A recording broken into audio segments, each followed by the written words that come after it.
उन्नाव में दो नाबालिग लड़कियों की मौत का मामला तूल पकड़ता जा रहा है। परिवार ने सीबीआई जांच की मांग की है। वहीं एक लड़की की हालत अभी भी नाजुक बनी हुई है। उसका कानपुर के रिजेंसी अस्पताल में इलाज चल रहा है।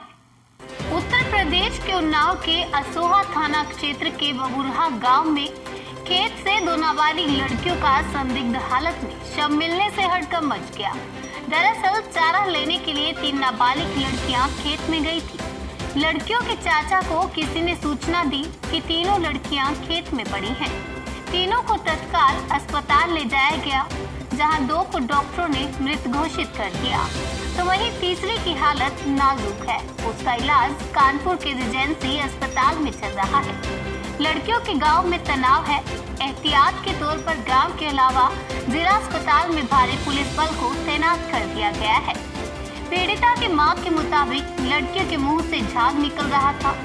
पुलिस ने 6 टीमें बनाकर मामले की तफ्तीश शुरू कर दी है। वहीं परिवार ने सीबीआई जांच की मांग की है, तो वहीं इसी बीच इलाके के लोग धरने पर बैठ गए। इनकी मांग है कि परिवार वालों को थाने में ना बैठाया जाए, परिवार को इंसाफ दिया जाए। लोगों का आरोप है कि परिवार को किसी से मिलने नहीं दिया जा रहा है।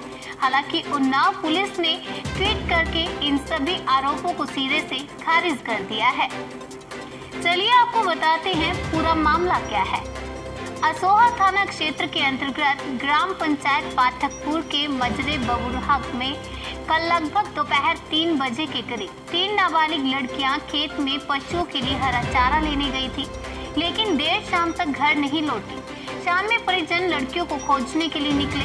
परिजनों के मुताबिक खेत में तीनों लड़कियां कपड़े से बंधी मरणासन हालत में मिली थी। तीनों किशोरियों को परिजनों ने सामुदायिक स्वास्थ्य केंद्र असोहा पर लाए, जहां पर डॉक्टरों ने 2 को मृत घोषित कर दिया और 1 को कानपुर के हैलट अस्पताल के लिए रेफर कर दिया, जहां हालत में सुधार न होने पर कानपुर के एक निजी अस्पताल में शिफ्ट कराया गया है। एक लड़की के भाई ने बताया कि आपस में तीनों चचेरी बहन हैं। भाई ने बताया कि काफी देर तक ये नहीं लौटी, तो हम लोग खेत में खोजने गए। लाही के खेत में बंधी पड़ी मिली है। 2 खत्म हो गई, 1 का इलाज चल रहा है। भाई ने किसी तरह की रंजिश से इनकार किया है, तो वहीं अभी इसमें कुछ भी सच्चाई सामने नहीं आई है।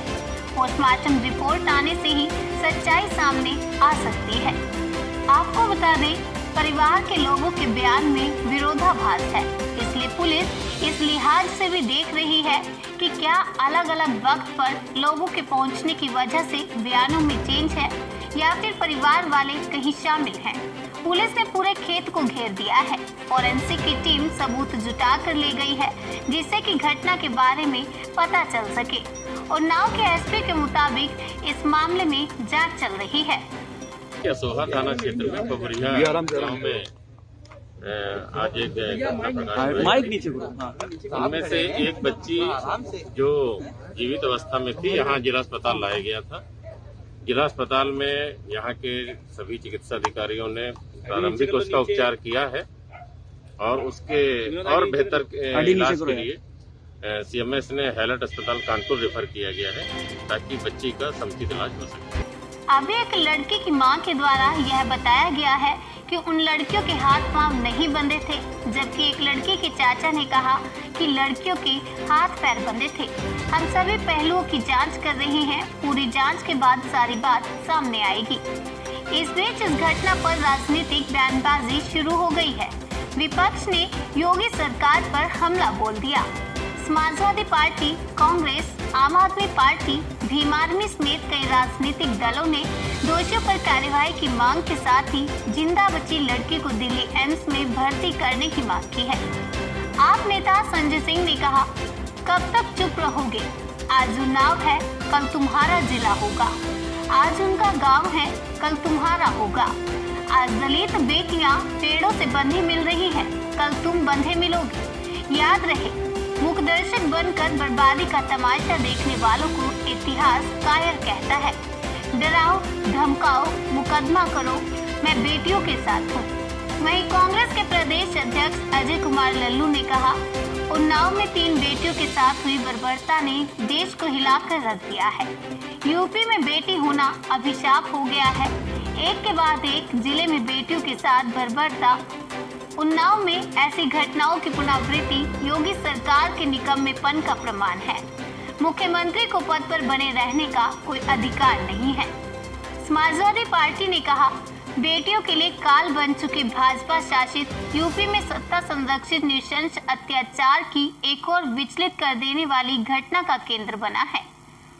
बनता जा रहा है। आए दिन मासूम बच्चियों के साथ बलात्कार की घटनाएं, गैंगरेप की घटनाएं, उनकी हत्या की घटनाएं एक के बाद दूसरी, दूसरे के बाद तीसरी खबरें बढ़ गई। हाथरस कांड हम सब अभी भूले नहीं है। कितनी दरिंदगी के साथ एक बेटी के साथ बलात्कार किया गया और उसकी हत्या कर दी गई। उन्नाव में दिल दहला देने वाली घटना सामने आई है, जहां पर 3 किशोरियां जंगल से संदिग्ध परिस्थितियों में पाई गई, जिसमें से 2 की मौत हो गई। लेकिन उत्तर प्रदेश पुलिस की कहानी देखिए। आदित्यनाथ के राज में कोई भी जुर्म हो, कोई भी अपराध हो, कोई भी गुंडागर्दी हो, उसका एक नया फॉर्मूला पुलिस लेके आ जाती है, एक नई कहानी गढ़ने लगती है। इस मामले में भी पुलिस का बयान आ गया, बगैर जांच किए, बगैर गहराई में गए, बगैर तथ्यों की पड़ताल किए पुलिस कह रही है जहर खाने की आशंका है। मैं आदित्यनाथ जी से और उनकी पुलिस से पूछना चाहता हूं, जिन बेटियों पे आप ये लगा रहे हैं कि उन्होंने जहर खाया है, ये आरोप लगा रहे हैं कि उन्होंने जहर खा के अपनी जान दी है, वो बांधी कैसे गई थी? किसने बांधा उनको? क्या उन बेटियों ने अपने आप को पहले बांधा और बांधने के बाद खुद से जहर खाया? ये कौन मानेगा आपकी बात? और क्यों ऐसे मामलों में भी हमेशा लीपापोती और मामले को दबाने की, दफन करने की कोशिश होती है? तो इसलिए इस मामले की उच्च स्तरीय जांच होनी चाहिए। ये बहुत बड़ा मामला है और इसमें दूध का दूध, पानी का पानी होना चाहिए। जो दरिंदे, जो हैवान इसमें शामिल हैं, उनको पकड़ा जाए और उनके खिलाफ सख्त से सख्त